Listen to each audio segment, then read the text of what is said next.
Welcome back to Too Much Future, the show where we play through the Fallout games and we talk about them. We're playing Fallout 3. I'm Cameron. I'm Michael. We made it through Little Lamplight last episode, and now we are I was going to say Fallout. We're in Vault 86. We finally got the title card. Yeah. Fallout 3's late title card. Well, like all the good games, you have to play 40 hours before you see the title card. That's how you know it's money well spent. But yeah, so we went through Little Lamplight, and we are at the precipice of Vault 87, which theoretically has a Gek in it. This is something we didn't talk about last episode, but I'm curious about, Michael. So Enclave show up, boohoo, it's the Enclave.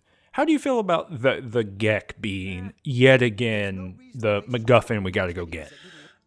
I mean, to sort of bounce off what I was saying last time, it feels it's an example of the parts of this game that feel kind of reiterative, because what Bethesda is doing here is trying to revivify a franchise that has been dormant for how long had it been? Like 10 years? Like 9 years? Yeah, about a decade, something like that, yeah. So there's this thing happening where you have to scramble for stuff that people are going to recognize in order to, that's how this wants to establish continuity, right? Fallout 2 did not establish continuity with Fallout 1 solely by pulling up a lot of things. It's like, hey, remember this? Remember this?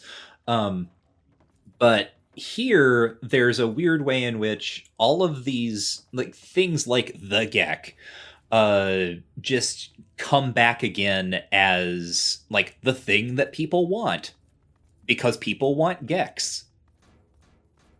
Right? That's the thing that we know. How many? That's the thing we know about the world of Fallout, is that people want Geks. Mm-hmm. And not 1 or 2 Geks, but 100. Do you get it? No, I don't. What? 100 Geks, Michael. Gosh, you know nothing about the youth. But no, you're right? It's this weird thing, and it's not just, right? If only it were just hey, we're connecting to the past, but a huge number of players for this game never played the other games. This is hitting consoles. It's so much bigger as far as audience reach is concerned than, the PC gaming market in the late 90s. And so in some ways, it's just hey, we've got all these things that people like. Let's just make more people like them. Mm-hmm. Like Geks and Enclaves and Brotherhoods of Steels. And we're gonna add one new thing: bobbleheads. It's gonna be bobbleheads, and they're gonna love it. They're gonna go to GameStop in the future. You know what's kind of weird is that this really is kind of like a predictive moment where if you had told me when this game came out that functionally bobbleheads, right, like Funko Pops, which are not significantly, one might even argue they're less interesting than bobbleheads. They don't even move. They don't even have little wiggly noggins.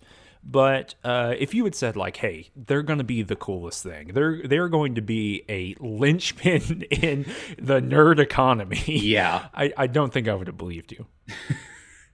No, you're absolutely right, because this is kind of that moment. I remember when this game was coming out, and the fact that they actually produced a Vault Boy bobblehead that you could get, right? That was a thing, that there was this specific piece of merch, which feels so quaint in retrospect. Video game merch, incredible.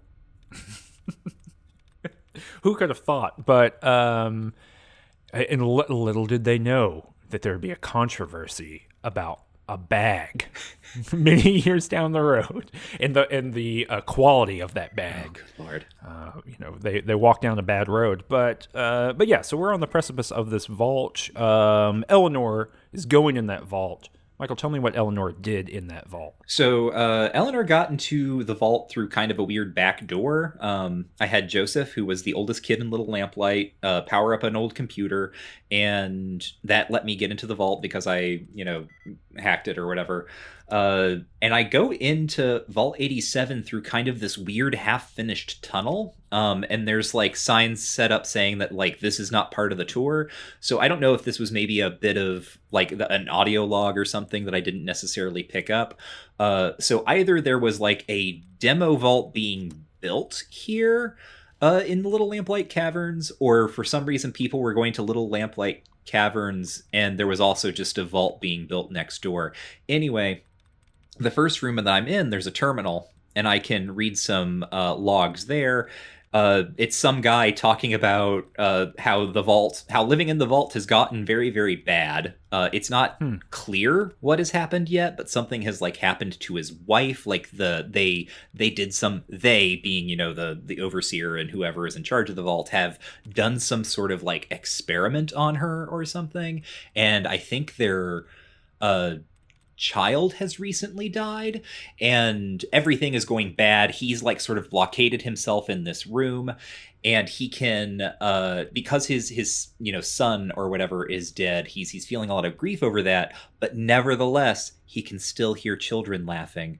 He can't make the laughing stop. He can just hear it. It's almost as if they're in the vents or something like that. And, you know, the final entry is just like a whole bunch of like badly spaced like nonsense as he's finally lost all of his sanity. And you realize, of course, that he has been driven insane because he lost a child and then ended up in a room next to a cave full of a city of children. Gosh. Wait, some sort of city of forgotten children? But yeah, so that was that. Ron Perlman? It's all coming together. Oh God, wars change. But yeah, so that's what happens. I thought that was kind of funny is not exactly the right word, but it was a nice way to make more of the fact that you have this cave full of Lord of the Flies kids, to have a character hear them laughing, kind of like echoing through the cave to the vault, and that driving him crazy. But then the vault itself, of course, is totally ruined. It's filled with super mutants.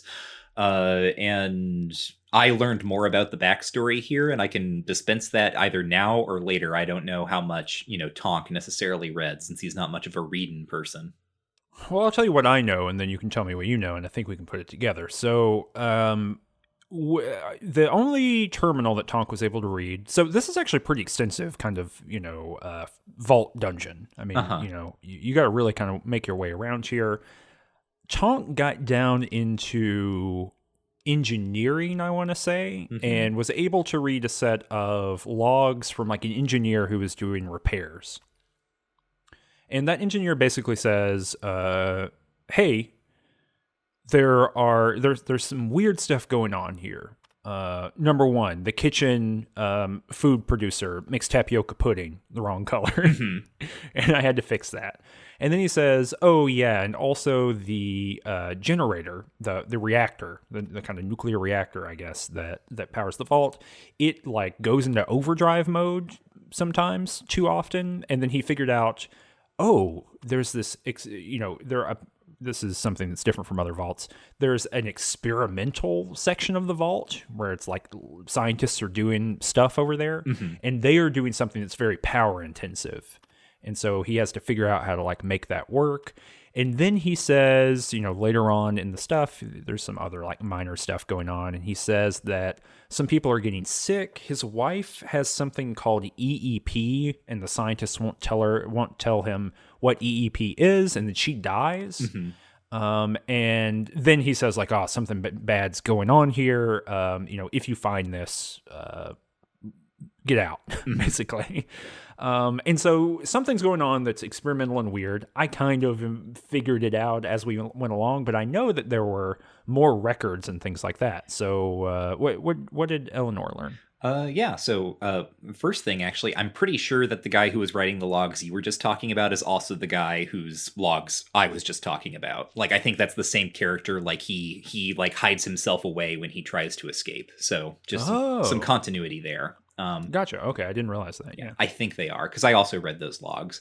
I read some logs from the experimental section of the vault, or rather, I found some in the like medical bay or whatever, and they talk about how there's like a directive, right, saying that there are certain cases of residents of the vault who should be given a like in their logs, right, their medical logs, when it's marked like their death, and it gives you this whole list of like, here's it makes you go through this whole list because you can't like quit out of these menus. You can't flip back. You just have to flip through. It gives you like an alphabetical list, a forward of all the ways that someone might die in a vault, and then sort of like the error code that should be input for that specific death.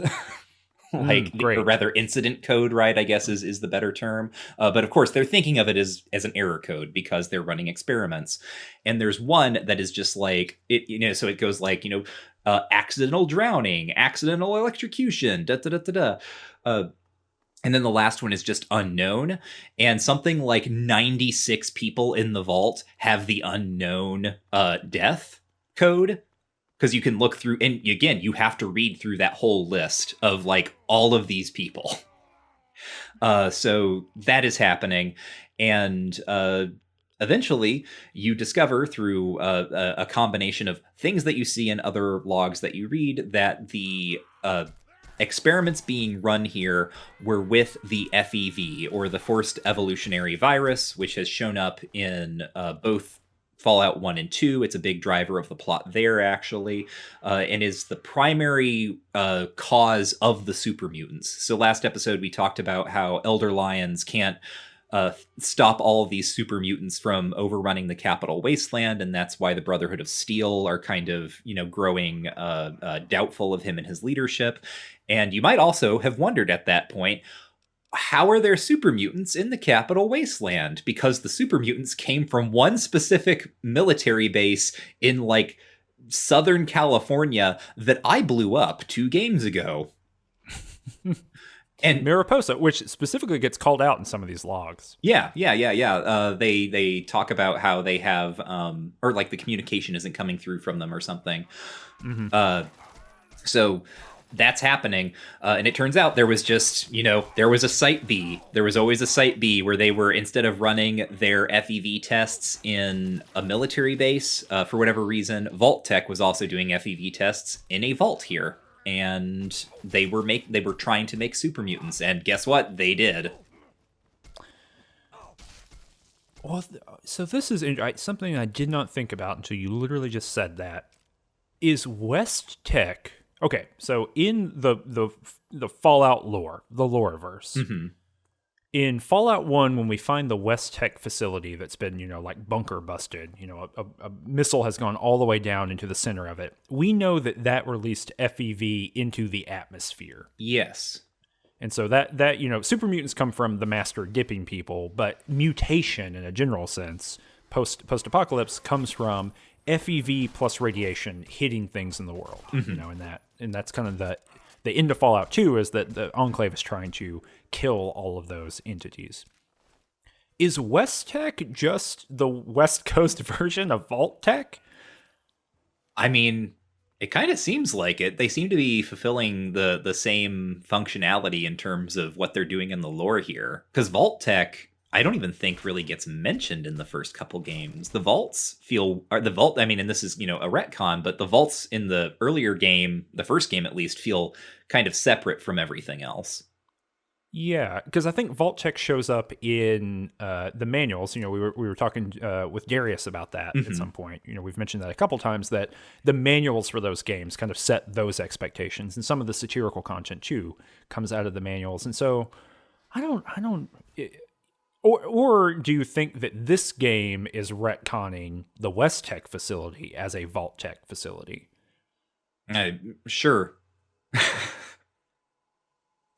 I'm doing the thing. Yeah. I'm doing the thing that is bad, which is trying to connect all these dots in different projects where the dots don't all connect. Right, because it's a project carried on over decades by a teams of hundreds. Mm-hmm. In any case, there's FEV here. And so, I mean, are we to assume that all of the wasteland, or all the capital wasteland super mutants are coming out of this vault? And that's the other thing that doesn't make any sense, because the Master was creating super mutants. Like, that was straight up a thing he was doing.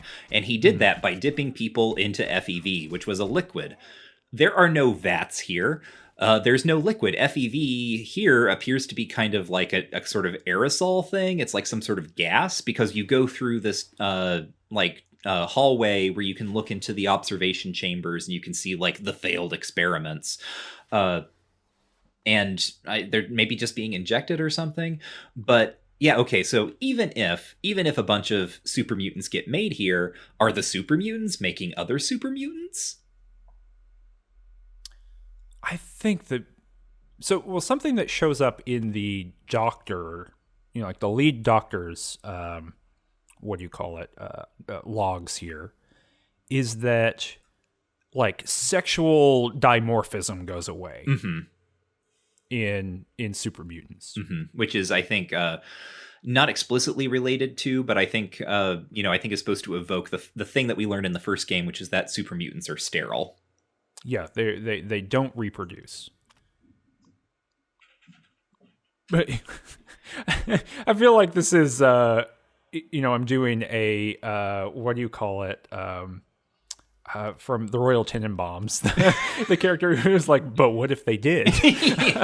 but that's the only explanation, right? Or there's like some source of FEV like deep in the capital wasteland that we just don't know about. But I don't know. I feel like I'm spinning more wheels here. I'm turning more gears in my old noggin here than maybe I should be about it. But in any case, this is at least an explanation for where some of the super mutants come from in the thing. Because I think the implication here, too, is that they are making more super mutants, or they were at some point. Yeah, because, I mean, otherwise, how would there be so many? But also, super mutants eat people? So I guess they're maybe eating some of the people that they kidnap and then turning the others into super mutants? I don't know. I again, like, this is not a thing that you are meant to press too hard on. If someone has, let us know. Yeah. But I am now deeply curious to see if there's like a published Fallout lore Bible in the same way that there is one for Assassin's Creed. Very curious about that. I'll check it out. I'll go and look. Okay. But yeah, sort of aside from that, not all of these experiments are successful. There is one experiment in particular who is considered not successful, and that's Fawkes. Did you meet Fawkes? Yeah, absolutely. Yeah. What did you with Fawkes? So Fawkes is a super mutant who is like just a dude. So he can communicate. He's not trying to murder you. He is, in the hierarchy of Fallout, he's smart. Yeah. And so therefore he is worthy of life. And so you can talk to him and he's like, hey, I'm trapped in here, because they've like trapped him in basically an observation chamber, like a little prison cell. And he's like, hey, check this out. I know what you're here for. You're here for the Gek. This is what you got to do, though. If you let me out, I'll go get the Gek for you. And I was like, well, why can't I get the Gek? And he said, because it's down a hallway that is full of radiation. And it'll kill you, but I'll be okay. So you let me out. I'll go get the Gek. I'll give it to you, and then we'll all be good.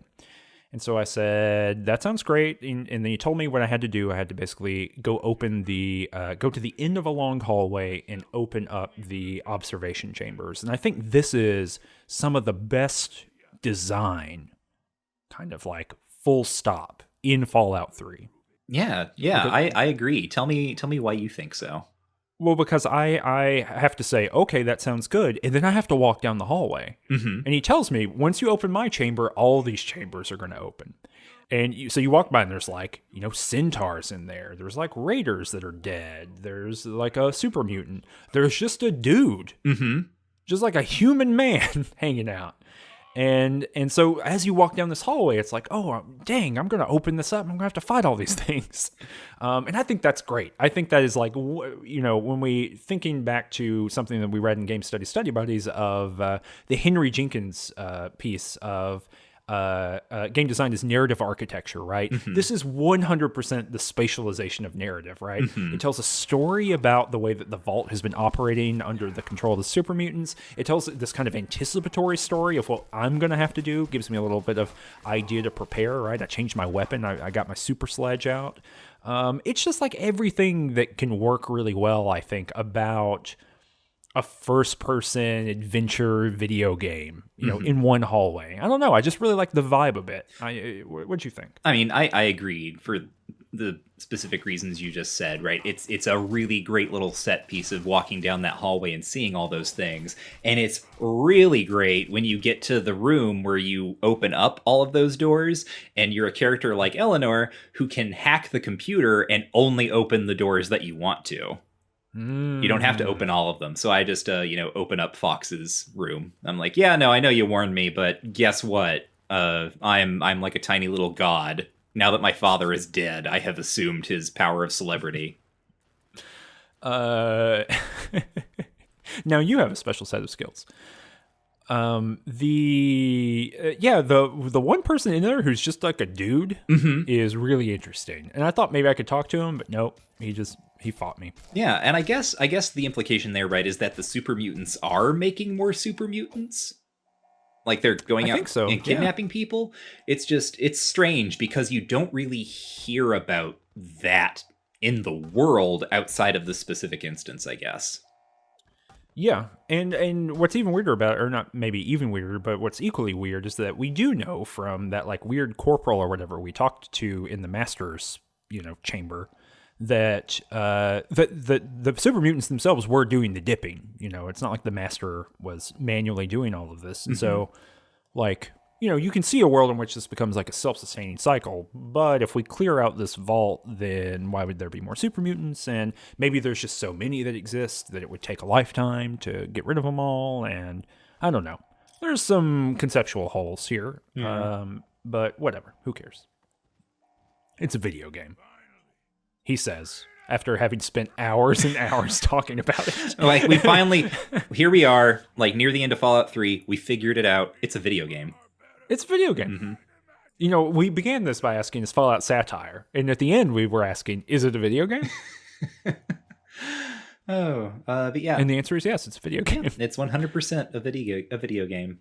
Top to tip, that's a video game.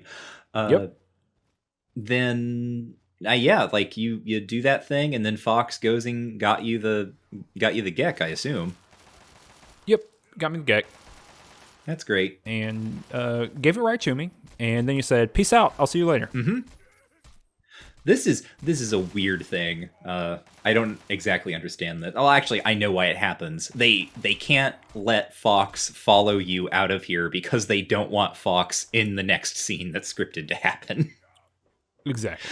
Because you can talk to Fawkes, and Fawkes is like, goodbye, friend, I will think of you fondly. And you can be like, hey, why don't you come with me? You will note, listener, that Eleanor historically has been the character who has collected party members, and that just has not happened in this playthrough. And that's not even because, there aren't party members in this game. Fawkes is one of them.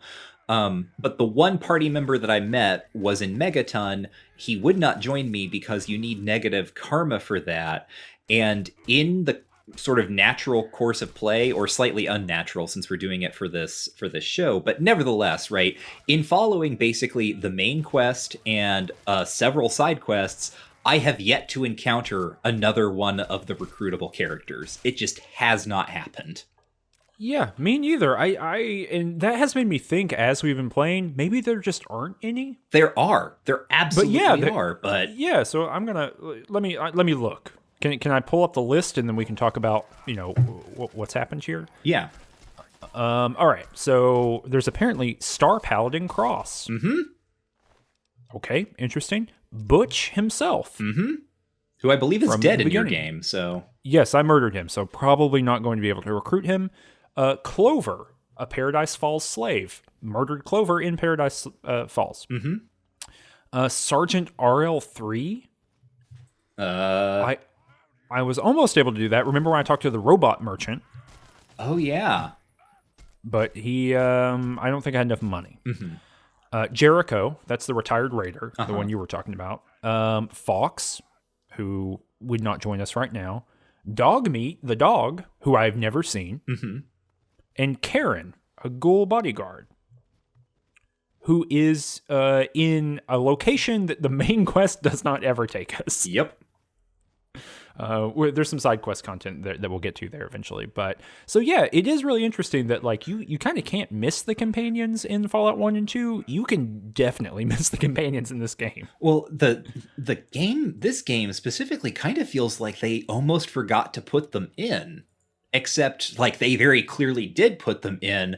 They're just not anywhere near like if you're just going to do the main quest line, you're kind of not really going to run across them, especially like for instance Dogmeat, who is the fan favorite companion.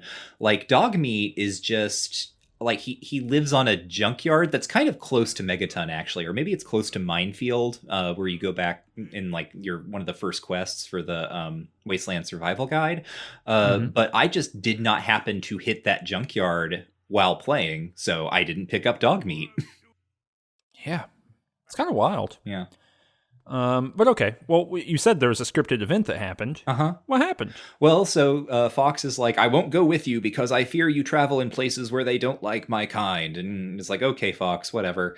And you try to leave, and then it's very confusing because it's one of those things where the game suddenly does a thing it's never done before, and you don't exactly know how to visually parse it.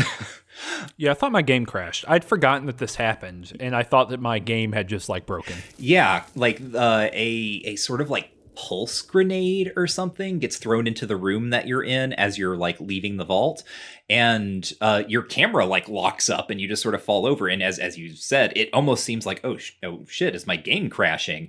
But no, you fall over, and then Colonel Autumn comes in with some Enclave soldiers, and they're like, aha, like she's been incapacitated, she'll fall asleep soon, but don't worry, she's going to be conscious enough for us to talk about her and give some exposition, because that's what they do. They explain everything that they have just done, so the player knows, and then you black out. And like straight up, that is part of the dialogue, is the guy being like, oh well, she'll fall asleep soon, but in the meantime we're going to talk. And then, yeah, you wake up and you are captive. Yeah, you're in an Enclave base. In a like interrogation chamber. Again, I'm not trying to sound like a broken record, but it's just Fallout 2. Yeah. The whole last third of this game, or like last third of the major quests that we're doing here, are just Fallout 2 in the sense of like you gotta go get a GEC. There's FEV. And that's like incredibly important as part of the plot. And you're going to a place that is completely alien to anywhere else you've been before to find out that there's like an Enclave secret society that's been here the whole time that just no one knew anything about. Yeah. It's I mean, it's real soft reboot energy, right? I think I said that a couple episodes ago where Chewie, we're home. But anyhow, the interesting thing is that I think it's Colonel Autumn who's like talking to you, and he's, being devious and evil or whatever. He gets called away by President Eden, president of the Enclave, who is communicating through these little like glowing eye orbs in the wall that sort of track movement, right? Suggesting like security cameras, or if we're thinking about really influential games that had come out recently, Portal. Right, because this looks like the AI cores from Portal. But eventually Eden gets him to go away, and then starts talking to you directly, and is like, hey, I think we have some business we can discuss. Come see me. And then you're free, and you can go walking around. Yeah, you can go walking around for a little while. This is such a mistake. Yeah. Well, before we talk about the mistake... did you go and like look at all the other interrogation rooms? I tried, and then the mistake started. Oh, that's interesting. I wonder if it's on a timer. I think it is. Okay, gotcha. So I kind of booked it. I started running around. Most of the chambers don't have anything in them, but one of them has the guy who was Nathan, the guy who lived in Megaton, who loved the government. Oh. He's in there, and he goes, maybe I wrote it down. Dang, no, I didn't write down his exact quote, but he's like, they're not who they say they are.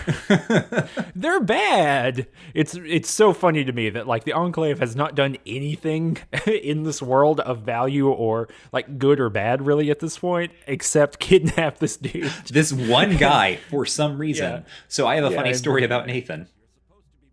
Did you kill Nathan? No. So how this works out for me is like I go out and I'm like, oh, okay. Like I'm like you, I'm thinking of the end of Fallout 2, where you can just kind of like walk around and get a sense for this place and sort of talk to people and learn some stuff, right? This is almost I think even in our Fallout 2 episode on this, I said this part of that game almost felt like a walking simulator in terms of how much it was just about walking through a location and talking to people and learning about them and sort of what their deal is.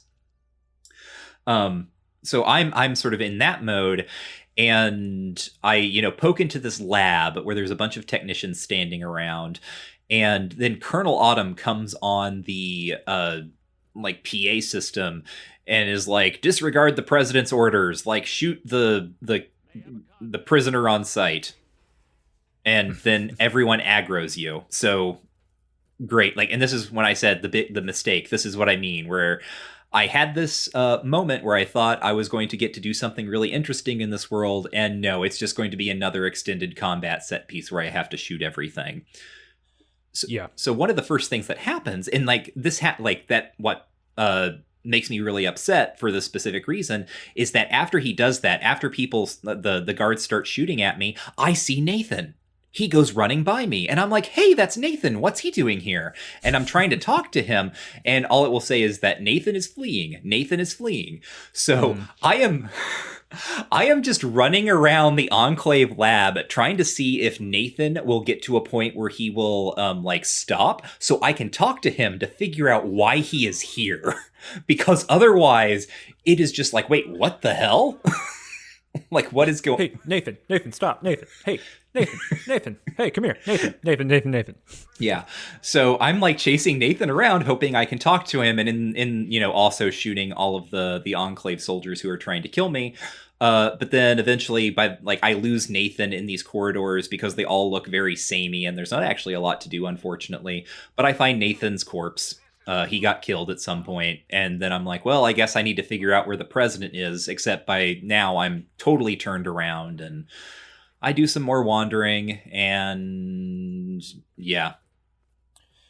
Yeah, it's unfortunate that they don't allow this to be a role-playing or like player choice. And like the both of those terms are, 100% compromised when it comes to like video games and talking critically about video games.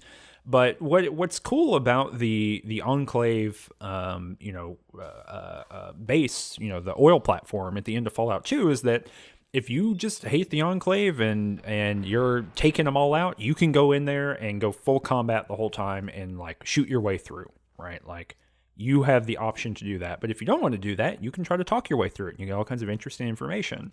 And I think you're exactly right that reducing this opportunity, what I see as an opportunity, I think what you're talking about is an opportunity to get some cool story stuff, to get some cool kind of level design and maybe some cool information from the Enclave, any of that stuff, to just reduce it to yet another basically shooting gallery instead of like a place that's just a city like any other city that you can explore, is kind of a real bummer. And normally I wouldn't say like, oh, we should put all of these other like design ideals to the side to just afford player choice, right? I do think the idea that like player choice should be the be all end all is a problem. I don't think that solves things, but I think in this specific instance, it would make this feel a lot more interesting, and a lot more, worthwhile, because it's not worthwhile as it is right now. You're literally just walking room to room, and I'm just hitting all these dudes in the head with a hammer, and I go to the next room and I hit them with a hammer, and I go to the next room and hit them with a hammer. As opposed to, for example, what if I got to make a choice about, do I want to not just like aggro them, right? But do I want to align with a certain faction in the Enclave? Yeah. Did you find the scientist from Project Purity? No. Yeah, so more to your point, there's a room you can stumble into here in the side where there's one of the scientists from Project Purity, and she's like, "Oh, what are you doing here?" And you can be like, and when I say one of the scientists from Project Purity, I have no idea who this is. Like, literally, I walked into the room and I saw her, and I was like, "That looks like one of the character models for like the Project Purity people," and it turns out it was. But she's not like a character that I had any sort of like specific interaction with. I think she was like Dr. Lee's assistant or something. But she is like, "What are you doing here?" And you're like, "What are you doing here?" And she's like, "Well, they kidnapped me when they, hit the Jefferson Memorial.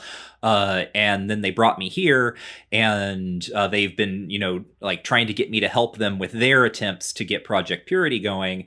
And it turns out that their technology is really advanced, and they've got a lot of really interesting stuff here." And your response can be something like, "Well, that makes sense. See you later." Or, "I can't believe that you're working with them. How are you doing this? Like, why could you be doing this?" But regardless of which of these you choose, she's just like, "You wouldn't understand," or like, the situation like called for it. And then the conversation just ends. She's like, "You better get out of here." Like, that's it. There's not a choice you can make with this character. There's not any, like, you just establish that she is there. She has been like kidnapped, but then she ended up cooperating with them. And that's it. Like, that's as much as you can do. And in fact, like, after the conversation ended, I shot her just to see what would happen, and I got negative karma for it. So, Well, that's someone on high is waggling their finger at you. Yep. You shouldn't have done that. Yep. Yeah, it's such a for this to be a recreation of a scenario in a previous game, and to have fewer options than that previous scenario is a bummer. Yeah. And for no reason other than they are trying to funnel you through it, right? I get why, right? They want to funnel you through it. We are amping up the action toward the end of the game, right? There's only a couple mainline missions left. This is meant to be a big deal. Like, oh shit, you've been kidnapped by the Enclave. Now you got to escape. I 100% get like the action, literally rising action logic for why this is handled this way. But this is not the kind of game. Well, up until this point, this is not the kind of game that the Fallout games are. And this is turning into a different kind of game. Mm-hmm. And we're going to see this come back really heavily in Fallout 4. It has a very similar kind of in-game rising action movie ideals, but I don't think this is where these games excel, and I don't even think this is where the Bethesda games excel. I think they're so much better at tone and mood and kind of fleshing out a world than they are at, action set pieces. And this is trying to be an action set piece. Mm-hmm. Yeah, and Fallout has never really been like the first two games. There were things that I liked there, but even the things that they tried for and I didn't like none of it felt like action movie to me. Yeah, exactly. So, well, I mean, last time we were in an Enclave base, we met the president, and now we're in an Enclave base, and we meet the president.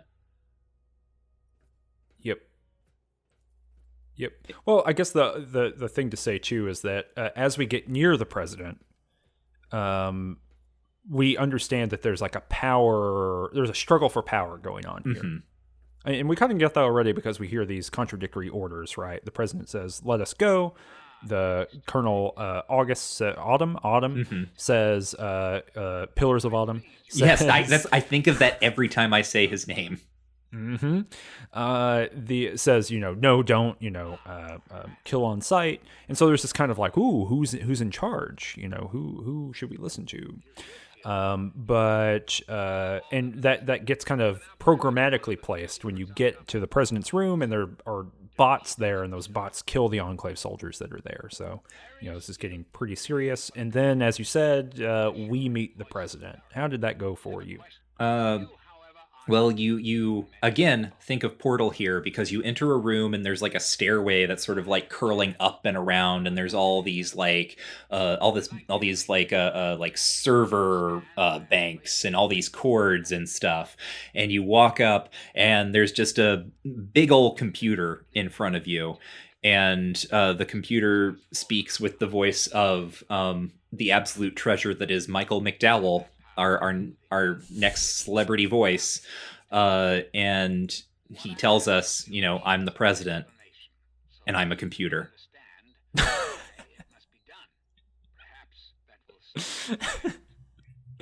Oh, it's true. He does say that. Yeah. He is the president. He is a computer. Oh, I think I called him Michael McDowell. I think his name is Malcolm McDowell. I'm sorry. Yeah, Malcolm McDowell. I okay. Mixed him up with one of my favorite authors, who I've mentioned on Game Studies Study Buddies before. You mixed him up with yourself. Yes. You're just you're like in that William S. Burroughs story where it's just 1,000 copies of you running around. Yeah. Hold on. I want to put this on. I want to get this recorded because I need to show you a picture of Michael McDowell. Mm-hmm. I just need to do this. Okay. Based on what you have just said. Okay. Does he look just like you? Oh, buddy. It's just going to be a picture of you. All this for a bit where I just send you a picture of myself. I want to get your response to that. Okay. Clicking. Mm-hmm. So he's not a dead ringer, but he and I are definitely, we were definitely the same type of guy.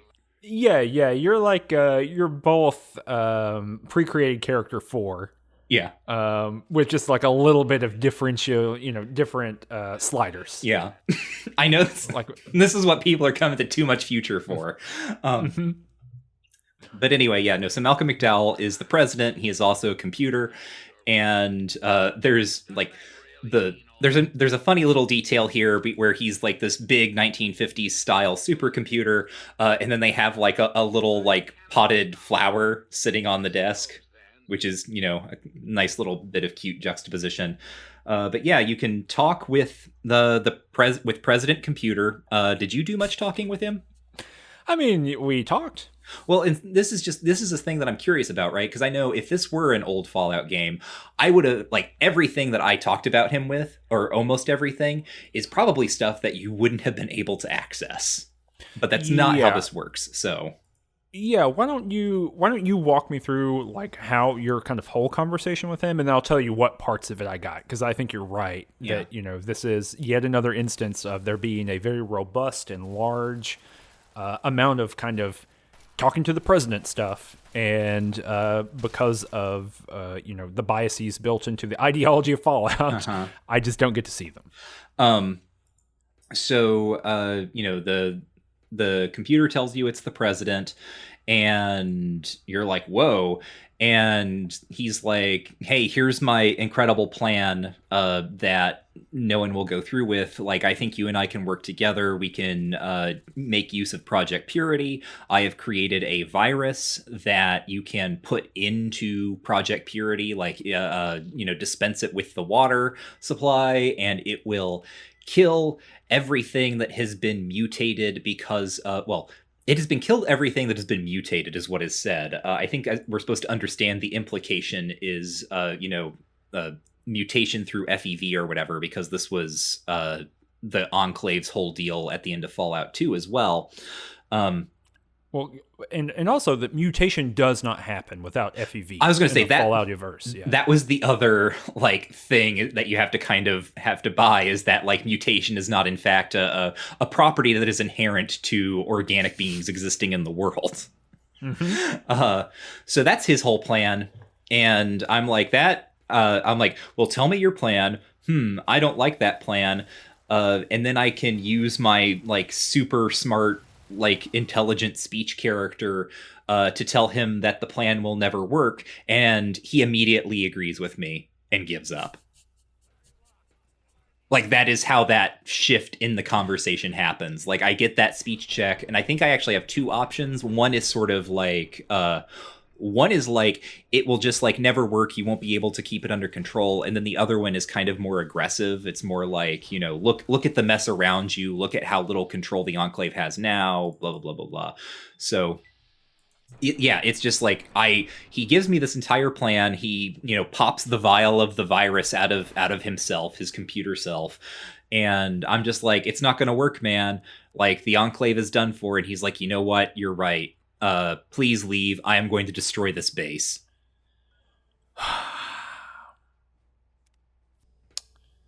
Do you find that fulfilling? No. Like, it's weird because it's a version of the conversation you could have in Fallout 2 with the scientist who created the whatever virus is supposed to kill people who have been exposed or changed by FEV. It's kind of like that, but that felt more fulfilling, even though I remember calling it out at the time, if only because I got a more of a sense of a progression from the character. It was not literally just one speech option, and it to not exactly to the game's credit. So here's how the game tries to get around that. There is a speech option that you have. If you pass it, if you get that check, then the conversation continues, but it's not up to chance anymore. Like, you have already won, you just choose the flavor of the continuing conversation, which is, I can kind of understand why that happened, but it also does not feel very satisfying, because, like, I have won the argument, right? You have told me that I've already won the argument. What does it matter that I do anything for the rest of this? Why are you making me make additional choices?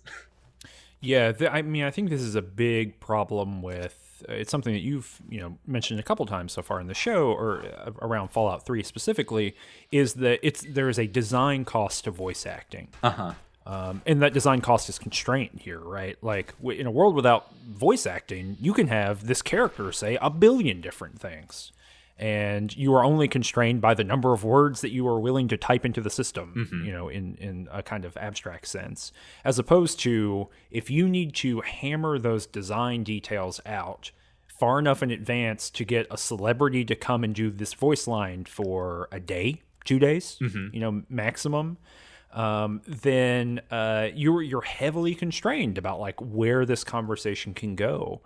And I think you really feel it here, because as you're saying, like, you're not convincing him, you're making a check, and that is just determined. Yeah, I don't get any of this. I mean, I did have the option to be like, hey, if you thought about destroying yourself, it had like a 14%, and he was like, I'm not going to do that. He was like, I think he said something to the effect of like, that might work on people in the wasteland, but I'm a computer.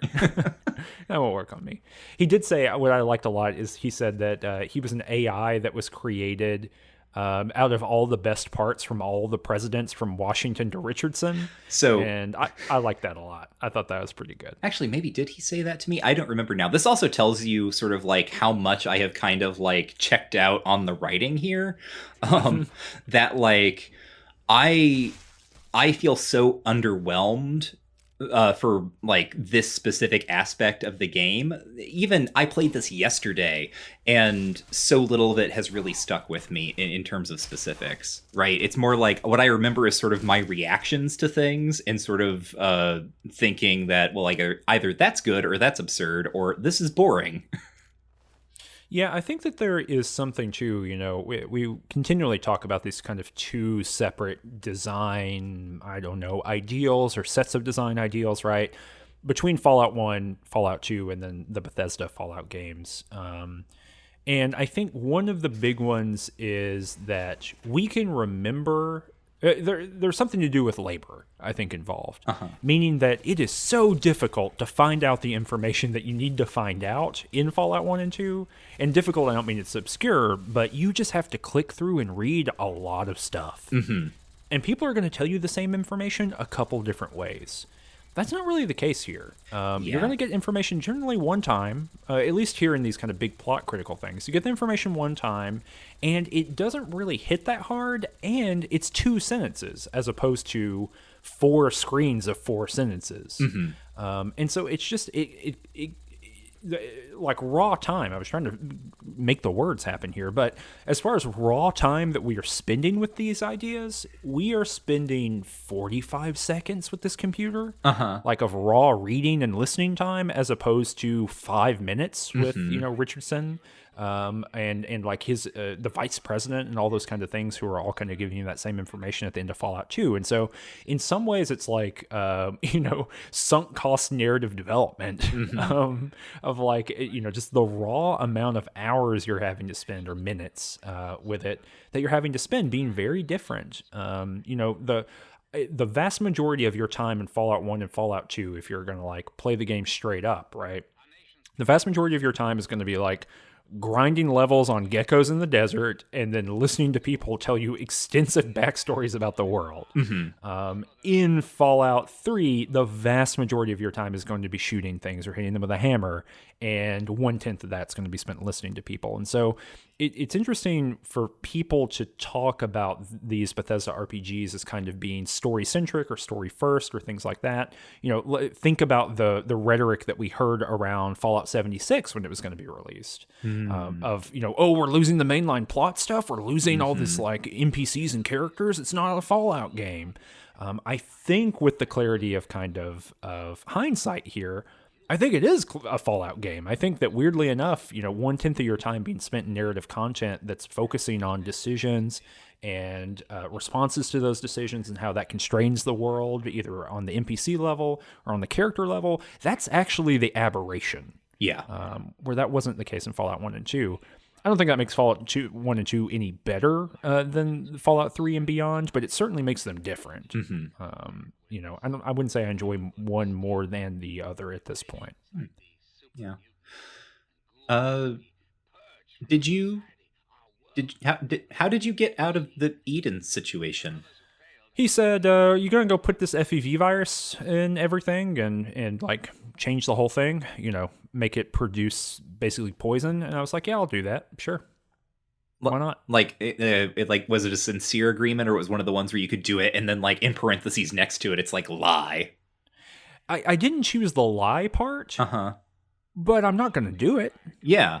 So I don't remember exactly how this works out at the end of the game, because so after President Computer tells me that I've convinced him that his life is pointless,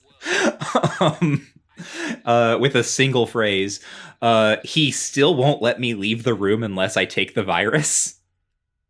Yeah. So I have to take it, and then just to jump forward a little bit, I get back to the Brotherhood of Steel, and then I tell Elder Lyons about it, and he's like, well, is that virus still around? And I was like, no, I don't have it anymore. And that was a lie. But I don't know if that has any sort of impact on what's going to happen later. I was just thinking like, no one needs to know that like the president made me take this virus or he wouldn't open the door for me. Yeah, it's really well. So yeah, so I walk out the door and you walk out the door and like all the basically what's happened, right, is that the Enclave, the General Pillars of Autumn, is he's taking all his, like the rest of the troops and his vertibirds, and he is flying away in order to go and try to make Project Purity work, to take control of it. And then because President Computer is murdering all the Enclave troops. And so they're having to abandon the space. It's called Raven Rock. And so you get out and it's like exploding. Even in my game, it's exploding. And I think the assumption narratively on my end is it must be exploding because it is being like shelled as these dudes are leaving. And so that happens, and similar to you, right? I go back to the Brotherhood of Steel. Oh, hold on. Did you meet Fawkes? Oh. Okay. So I get out there, and I see a super mutant with a minigun just going wild, shooting these Enclave dudes. And I thought, Bethesda RPG at it again. Oh, no. Some weird spawner going on. So I just kind of ran around to the side and ignored him and then teleported away. Oh, yeah, no, that's Fawkes. That's Fawkes. You can talk to him, and he's like mowing down these Enclave soldiers, and you're like, "Wow, Fawkes, it's you!" And he's like, "Yes, I saw them capture you, and after your kindness to me, I couldn't stand idly by, so I found this minigun." And I followed you all the way here. And that's when you can ask him, like, hey, so you want to, travel the wasteland together? And he's like, of course. And so that's how Eleanor finally gets her first party member. And also, the next thing that happens is Fawkes and I are walking away from the exploding Raven Rock, and like 6 rad scorpions have spawned further down the hill from us, and they're all like running around together in like a little herd. I don't know what aggroed them or how. It might have been like Fawkes coming through when he spawned. But they're like trying to make their way up to us, and it's just like the weirdest thing because they're also like helicopters flying off and like exploding. And I don't that's the Bethesda weirdness is the in the midst of all of this scripted stuff, a bunch of rad scorpions like trying desperately to kill me. Yeah, I had a similar thing happen, but it was like 2 Yao Guai. And I was like, oh, because I was about to jump off the cliff and like go and teleport, and I saw them, and I was like, ooh, and I Bugs Bunnied my way, or what do you call it? Roadrunnered my way, coyote'd my way. I don't know. Back onto the cliff. Oh, okay, yes. But yeah, so I go back to the Brotherhood of Steel, and I was like, yep. And I had a similar thing where Lions is like, well, did you learn anything? And I could say like, the Enclave's power, that there's some kind of split in their power. They're trying to take over Project Purity to like poison it, and something else. And I told them about split power, and he did not ask me any follow-up questions about it. And so I was like, all right, well, I guess I just got this FEV virus in my pocket. He was like, what's that? My lifelong enemies are divided against themselves. I don't give a shit. Well, no, he actually said, we gotta go take it back. We gotta take it back. Take it back. You're an honorary member of the Lion's Pride now. Yeah, he did say that too. You're an honorary member of the Lion's Pride. What set of armor would you like? Mm-hmm. So that's what Sarah Lyons told me. What set of armor would you like? And I said, I want the recon armor because I'm cool. I don't know what the difference is. I just don't want to be clonking around in a big old set of plate. So, I mean, I went with the biggest possible armor because that's really the look that I need for the powdered wig. Yeah, you're going to keep that hat on, that powdered wig on. But yeah, so we are at the last mission of the game. Yep. Basically. Yep. It's weird because the game doesn't, I think, really flag that. It's really hard to judge the escalation of this plot. Yeah, we could be in The Empire Strikes Back, or we could be blowing up that second Death Star right now, and no one knows. Right. No, I think when this game ended, when I played it the first time, I was like, oh, the game, this is it? This is the end of the game? Uh-huh. Because it just kind of, yeah, there's no real, I don't think Bethesda games have ever been great at pacing. I don't think open world games are particularly great at pacing. This is a pacing problem. In the next episode, we're going to do 2 things, I think.